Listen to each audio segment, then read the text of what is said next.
Dear students, good morning to all of you. आप देख रहे हैं पल्ले with math education YouTube channel. इस चैनल पर कंप्लीट मैथ का कोर्स पढ़ाया जाता है for competitive exams like as SSC, banking, railway, etc, यानी कोई भी गवर्नमेंट एग्ज़ाम की तैयारी संपूर्ण रूप से कराया जाता है। यानी मैथ के लिए सफिशिएंट है।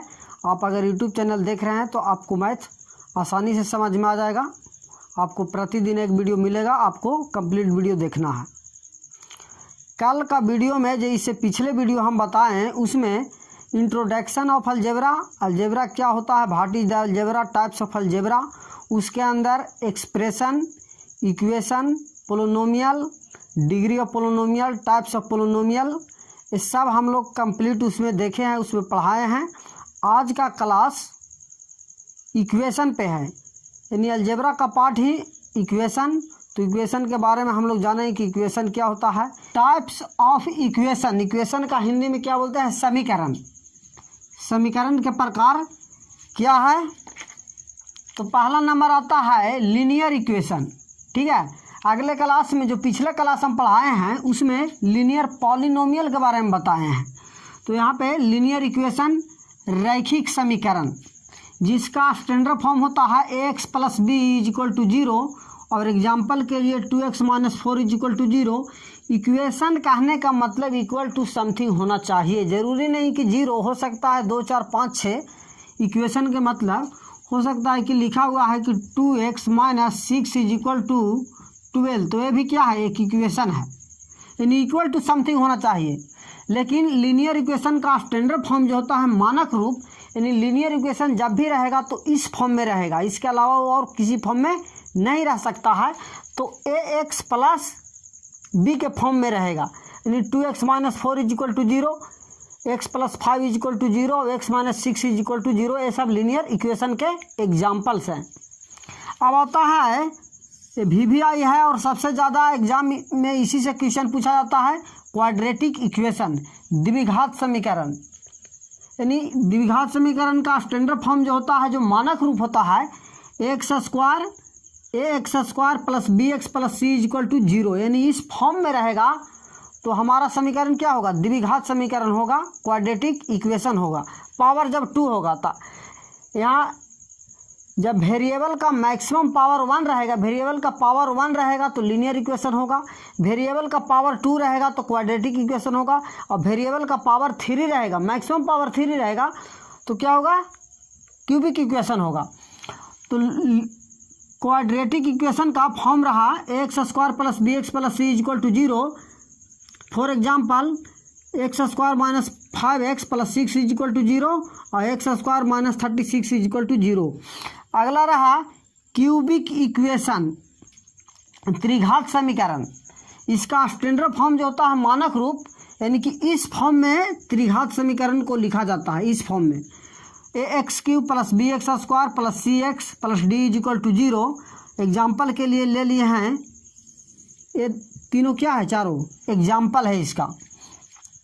इसमें सबसे बड़ा चीज़ है, इसको नोट करके आप लिख लीजिए कि where a, b and c are real number and a is not equal to 0। ये सभी के लिए लागू है, लीनियर इक्वेशन हो, क्वाड्रेटिक इक्वेशन हो या क्यूबिक इक्वेशन हो, सभी में a, b, c real number वास्तविक संख्या होता है, और a is not equal to 0, यानी ये 0 के बराबर नहीं होता है।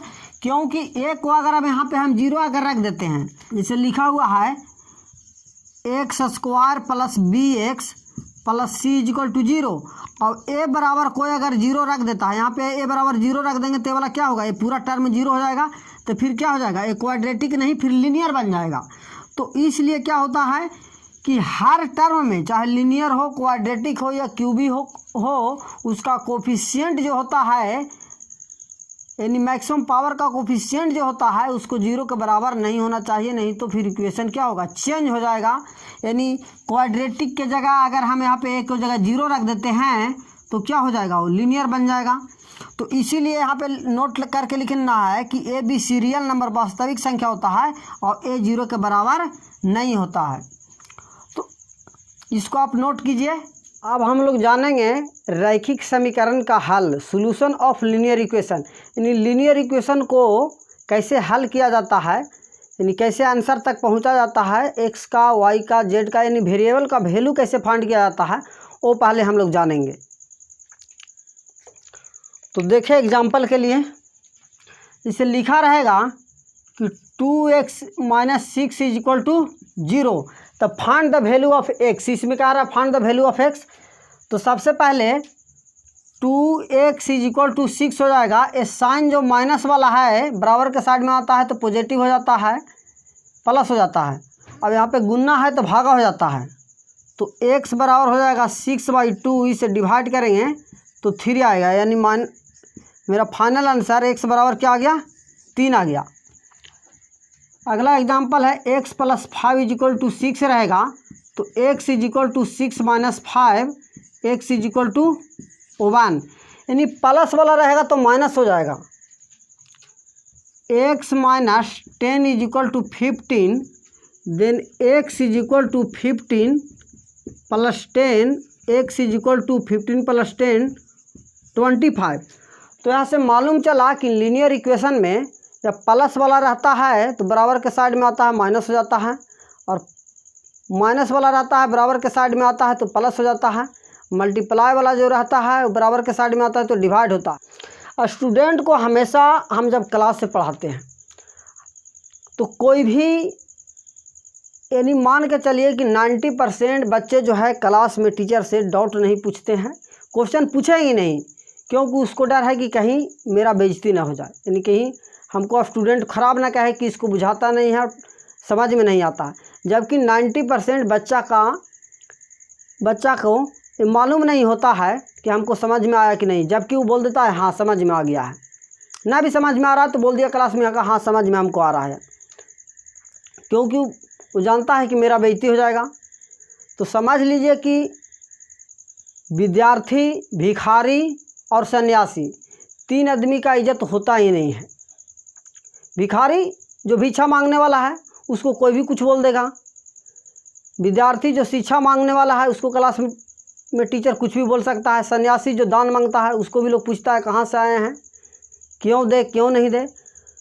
तो इज्जत के चक्कर में विद्यार्थी हमेशा क्या होता है कि क्लास में डाउट नहीं पूछता है, और डाउट हमेशा ज़िंदगी भर उसको चला आता है, और कभी मैथ समझ में या कोई भी सब्जेक्ट समझ में उसको नहीं आएगा, क्योंकि उसको पूछने में ही डाउट है। और डाउट वही विद्यार्थी पूछता है जो घर पर प्रैक्टिस करता है, पढ़ता है, यानी नोट्स बनाता है, तभी वो डाउट पूछने का उसको मन में डाउट होगा, तभी वो सवाल पूछेगा क्लास में, वरना वो सवाल पूछेगा ही नहीं। तो आज का क्लास यहीं पे एंड करते हैं कि इक्वेशन क्या होता है, इक्वेशन को कैसे बनाया जाता है, linear equation, quadratic equation, cubic equation, इसके अलावा बाई क्वाड्रेटिक इक्वेशन भी होता है जो हायर क्लास में पढ़ाया जाता है, और लीनियर इक्वेशन का हल कैसे होता है। अगले क्लास में हम अलजेब्रा का कुछ अच्छे कॉन्सेप्ट के साथ, अच्छे एग्जाम्पल्स और प्रूफ के साथ हम रिप्रेजेंट करेंगे। आपको कंप्लीट वीडियो लास्ट तक देखना है। Thank you students. जय हिंद, जय भारत।